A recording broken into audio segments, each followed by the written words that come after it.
Communication టెస్ట్‌లో mostly repeated questions ఈరోజు మన వీడియోలో అయితే చూసేద్దాం.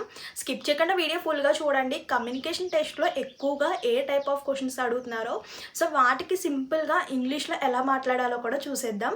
సో అస్సలు ఇంగ్లీష్ రాని వాళ్ళు కూడా ఈజీగా మాట్లాడేలాగా అయితే చూసేయొచ్చు. మనం కమ్యూనికేషన్ టెస్ట్‌లో ఇప్పటి వరకు అడిగిన మోస్ట్‌లీ రిపీటెడ్ క్వెషన్స్ అయితే ఈరోజు మన వీడియోలో అయితే చూసేద్దాం. స్కిప్ చేయకుండా వీడియో ఫుల్‌గా చూడండి. అండ్ మర్చిపోకుండా ఒక చిన్న లైక్ చేయండి. ఇలాంటి మంచి మంచి ఇన్ఫర్మేషన్స్ కోసం మన ఛానల్‌ని ఫాలో అవుతుండండి. ఇంకా లేట్ చేయకుండా కమ్యూనికేషన్ టెస్ట్‌లో ఏ టైప్ ఆఫ్ క్వెషన్స్ అడుగుతున్నారో అండ్ ఎలా మాట్లాడాలో, అసలు కమ్యూనికేషన్ టెస్ట్ అంటే ఏంటో అన్నీ కూడా క్లియర్‌గా చూసేద్దాం. So first of all communication test అంటే కౌశలం అంటేనా అందరికీ తెలిసిన విషయం. ఈ టెస్ట్ కమ్యూనికేషన్ టెస్ట్ అనేది లాస్ట్ 15 మినిట్స్‌లో జరిగే టెస్ట్ అనమాట. చూడండి, లాస్ట్ 15 మినిట్స్‌లో మనకి జస్ట్ మనకి 3 క్వెషన్స్ మాత్రమే ఉంటాయి. ఫస్ట్ 45 మినిట్స్‌లో మనకి స్కిల్ అసెస్మెంట్ అయితే జరుగుతుంది. అందులో 40 క్వెషన్స్ ఉన్నా దానిపై అంతగా భయం ఉండదు, ఎందుకంటే అవి మల్టిపుల్ చాయిస్ క్వెషన్స్. ఇవి లాస్ట్ 15 మినిట్స్‌లో జరిగే కమ్యూనికేషన్ టెస్ట్ వచ్చేసరికి 3 క్వెషన్సే, కానీ మనం ఆన్సర్ అనేది చెప్పాలన్నమాట. అంటే ఇంగ్లీష్లో చెప్పాలి. సో ఇంగ్లీష్ అంటే మరీ ఇంగ్లీష్ వచ్చేయాలా అని ఏమి ఉండదండి. జస్ట్ మన లైఫ్లో జరిగే వాటి గురించి అడుగుతారు కాబట్టి జస్ట్ బేసిక్ ఇంగ్లీష్లో ఎలా చెప్పాలో కూడా చూసేద్దాం. సో ఇప్పటివరకు మోస్ట్లీ రిపీటెడ్ క్వెషన్స్, ఇప్పటివరకు ఎక్కువగా అడిగిన క్వెషన్స్ అయితే ఈరోజు మన వీడియోలో చూసేద్దాం. సో ఫస్ట్ క్వెషన్ చూడండి. ఎప్పుడైనా సరే క్వెషన్ ఇవ్వగానే, ఇప్పుడు చూడండి, describe your daily routine. So describe your daily routine అంటే మీ యొక్క డైలీ రొటీన్ గురించి చెప్పాలి కదా. సో మీరు ఏం చేస్తారు? So first of all question అనేది డిస్ప్లే అవుతుంది. అండ్ నెక్స్ట్ కింద వచ్చేసరికి కొంచెం స్క్రోల్ చేస్తే మనకి స్టార్ట్ రికార్డ్ అని కనిపిస్తుంది. హెడ్ ఫోన్స్ పెట్టుకుంటాము, అప్పటికే వెబ్ కేమ్ కూడా ఆన్లో ఉంటుంది కాబట్టి స్టార్ట్ రికార్డ్ అని క్లిక్ చేసిన తర్వాత మనం మాట్లాడాలన్నమాట. సో ముందే స్టార్ట్ రికార్డ్ క్లిక్ చేయొద్దు, ఎందుకంటే ఇచ్చిన క్వశ్చన్ క్లియర్గా అర్థం చేసుకొని ఎలా చెప్పాలి ఏంటి ఒక 2 to 3 లైన్స్. ఎందుకంటే జస్ట్ మనకి ఒక క్వశ్చన్ వచ్చేసరికి 30 సెకండ్స్లో ఆన్సర్ అనేది కంప్లీట్ చేసేసుకోవాలి. జస్ట్ 30 సెకండ్స్ మీరు ఏదైతే మాట్లాడతారో అది మాత్రమే తీసుకుంటుంది. సో అందుకే డిస్క్రైబ్ యువర్ డైలీ రొటీన్ అన్నారు కాబట్టి డైలీ రొటీన్ అంటే, so first of all I wake up early in the morning. నేను మార్నింగ్ లెగిస్తాను అండ్ ఫ్రెష్ అవుతాను, బ్రేక్ఫాస్ట్ తీసుకుంటాను, అలాగే నెక్స్ట్ ఆఫీస్కి వెళ్తామనో లేకపోతే ఏదైనా వర్క్ చేసుకుంటామనో.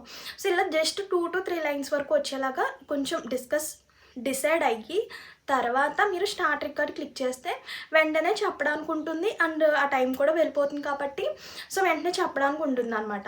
లేదు మీరేం డిసైడ్ అవ్వలేదు, ఎలా చెప్పాలి ఏంటన్నది డిసైడ్ అవ్వలేదు, ఫస్ట్ క్వశ్చన్ చూడగానే స్టార్ట్ రికార్డ్ అని క్లిక్ చేశారు, సో ఆ రికార్డ్ అనేది వెళ్ళిపోతుంది. ఆ 30 సెకండ్స్ టైం అనేది కంప్లీట్ అయిపోతుంది.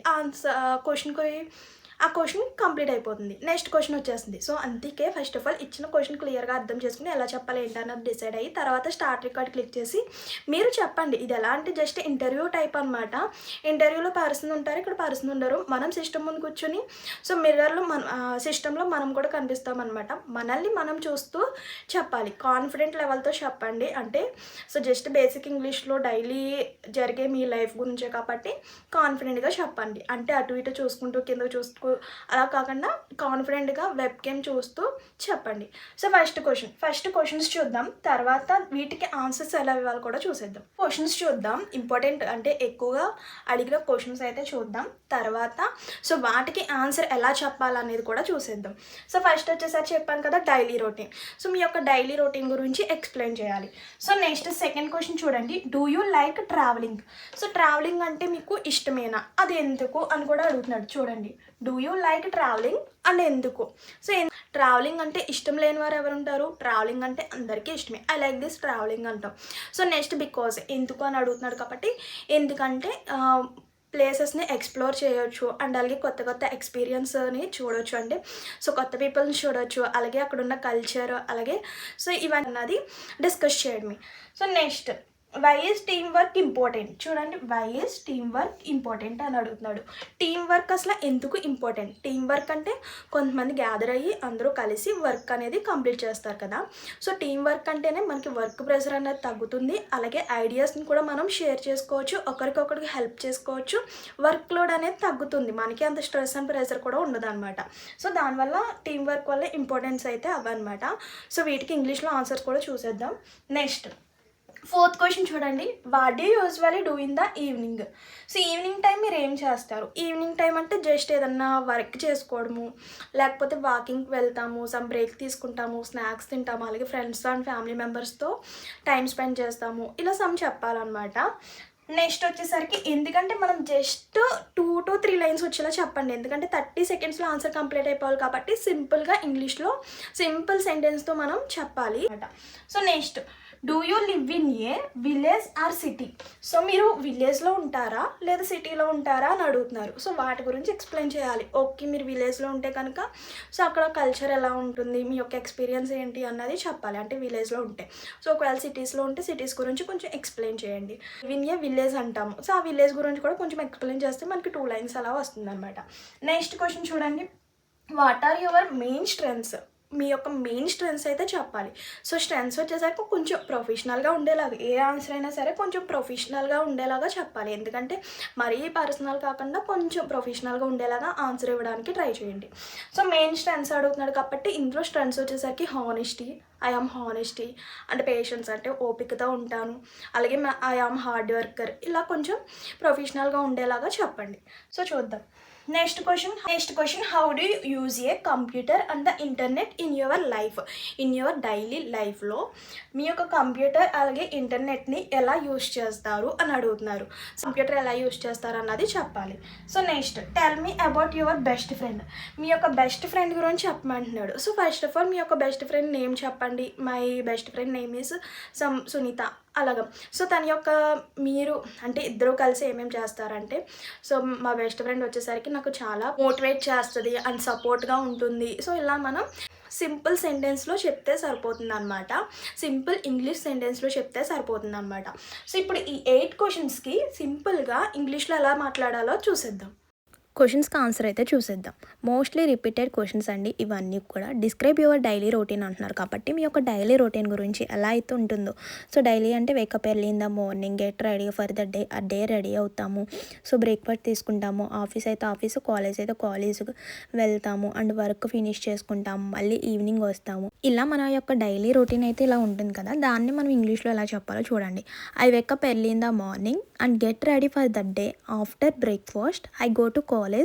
In the evening I study for some times and help my parents కూడా కొన్నిసార్లు హెల్ప్ చేస్తాను. And at night I have dinner and go to sleep. ఇలా సింపుల్ వేలో మీకు తెలిసిందే చెప్తే సరిపోతుంది. అండ్ చెప్పేది మీరు 1 or 2 లైన్స్ కానివ్వండి, ఎన్ని లైన్స్ అయినా సరే మీరు చెప్పేది క్లియర్గా ఉండాలి. కానీ ఎక్కువ చెప్పేస్తే ఎక్కువ మార్క్స్ వస్తాయి అన్నది ఆ కాన్సెప్ట్ అనేది వదిలేయండి. సో ఎందుకంటే మనం చెప్పేది 1 or 2 లైన్స్ అనేది క్లియర్ ప్రొనౌన్సియేషన్తో చెప్పాలి. మీరు మాట్లాడే విధానం చూస్తారనమాట. సో అందుకే మీ యొక్క స్పీకింగ్ లెవెల్స్ని చెక్ చేస్తారు కాబట్టి చెప్పేది క్లియర్గా ఉండేలాగా చెక్ చేసుకోండి. So next second question, do you like travelling one why? So I like travelling. So నాకు ట్రావెలింగ్ అంటే ఇష్టమే. Yes, I like travelling because ఎందుకంటే ట్రావెలింగ్ అంటే మనకు తెలిసిందేంటి, కొత్త ప్లేసెస్ని ఎక్స్ప్లోర్ చేస్తాము, అలాగే మన మైండ్ కూడా రిఫ్రెష్ అవుతుంది and gives new experience. Next, I meet new peoples of different కల్చర్స్లో కొత్త పీపుల్స్ని కూడా కలుస్తాము.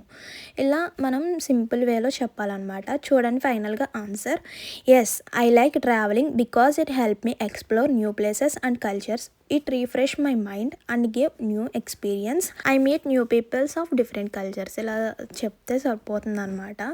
ఇంకా నెక్స్ట్ క్వశ్చన్ చూద్దాం. Why is team work important? Team work అసలు ఎందుకు ఇంపార్టెంట్ అని అడుగుతున్నారు. ఎందుకు టీమ్ వర్క్ ఇంపార్టెంట్ అంటే మనకు వర్క్ ప్రెషర్ తగ్గుతుంది, అలాగే ఒకరినొకరు ఐడియాస్ అనేది కూడా షేర్ చేసుకోవచ్చు కదా.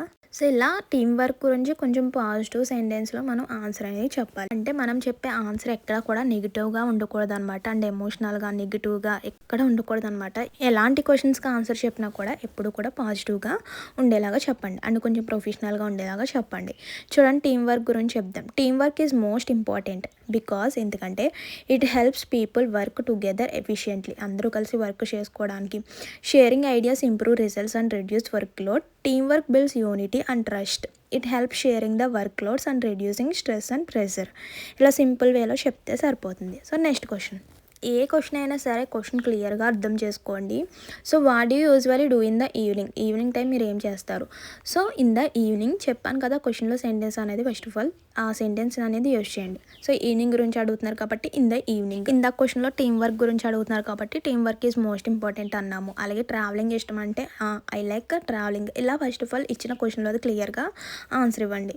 సో ఇక్కడ ఫస్ట్ ఆఫ్ ఆల్ ఈవినింగ్ గురించి అడుగుతున్నారు కాబట్టి in the evening I revise my lessons and complete my homework. Marks. మీరు చేసే వర్క్ని బట్టి ఆన్సర్ అనేది చెప్పండి. ఒకవేళ మీరు ఆఫీస్ వర్క్ కాబట్టి ఆఫీస్ వర్క్ గురించి రివైజ్ చేసుకోవడం, ఇలా కంప్లీట్ చేసుకోవడం అలా చెప్పండి.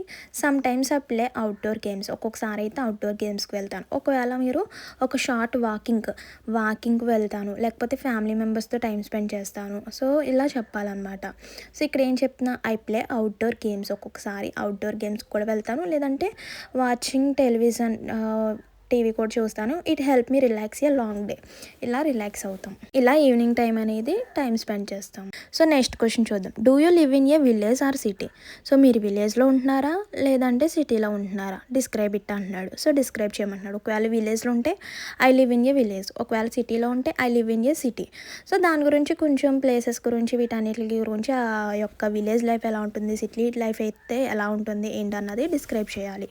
ఇక్కడ చూడండి, I live in a village. నేనైతే విలేజ్లో ఉంటున్నా. So I live in a village. It is a peaceful and surrounded by greenery. So villages అంటే గ్రీనరీ ఎక్కువ ఉంటుంది కదా, సరౌండింగ్ ప్లేసెస్ అనేది కూడా పీస్ఫుల్గా ఉంటుంది కాబట్టి it is peaceful and surrounded by greenery. Peoples are friendly and helpful. ప్రతి ఒక్కరు కూడా మనతో ఫ్రెండ్లీగా అండ్ హెల్ప్ఫుల్గా ఉంటారు. Life in the village in simple and calm. So I can stay peaceful and also help my family and farmlands. ఇటు ఫ్యామిలీతో ఉండొచ్చు విలేజ్లో అయితే, అండ్ ఫార్మ్లెన్స్ని వాటిని కూడా చూసుకోవడానికి ఉంటుంది. వి ఆఫ్టెన్ సెలబ్రేషన్ చేసుకోవడానికి ఉంటుంది. Local folk festivals with relatives and friends. ఇలా సింపుల్గా విలేజ్ ఆర్ సిటీస్ గురించి మనం డిస్క్రైబ్ చేయాలి. ఫైనల్గా ఆన్సర్ చూసేయండి. I live in a village. It is peaceful and surrounded by greenery.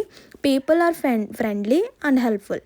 Life in the village is simple and calm. I can study peacefully and also help my family and farmlands.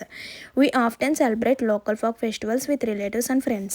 ఇలా సింపుల్గా చెప్తే సరిపోతుంది. And ఏంటంటే main గుర్తుపెట్టుకోవాల్సింది, మనం చెప్పే 1 or 2 lines క్లియర్గా ఉండాలన్నమాట. క్లియర్ ప్రొనౌన్సియేషన్తో చెప్పాలి. మీరు ఎలా అయితే మాట్లాడతారో మీ యొక్క స్పీకింగ్ లెవెల్స్ని బట్టి వర్క్ ఫ్రమ్ హోమ్ జాబ్కి ఫిట్ అవుతారా లేదా అన్నది డిసైడ్ చేస్తారనమాట. సో ఇదనమాట మోస్ట్లీ ఎక్కువగా అడిగిన క్వశ్చన్స్ అయితే ఇవే అనమాట. సో వీటికి ఆన్సర్ అయితే ఇలా సింపుల్గా చెప్పేయండి. ఫర్దర్గా నెక్స్ట్ వీడియోస్లో ఇంకా రిమైనింగ్ క్వశ్చన్స్ అయితే షేర్ చేస్తాను. ఆ లోపల మన ఛానల్ ఫాలో అవుతుండండి, వెళ్ళే ముందు ఒక చిన్న లైక్ చేయండి. ఇంకేమైనా డౌట్స్ ఉన్నా కూడా కామెంట్ చేసేయండి. See you to next video. Thank you for watching. Please do like, share and subscribe. Bye bye.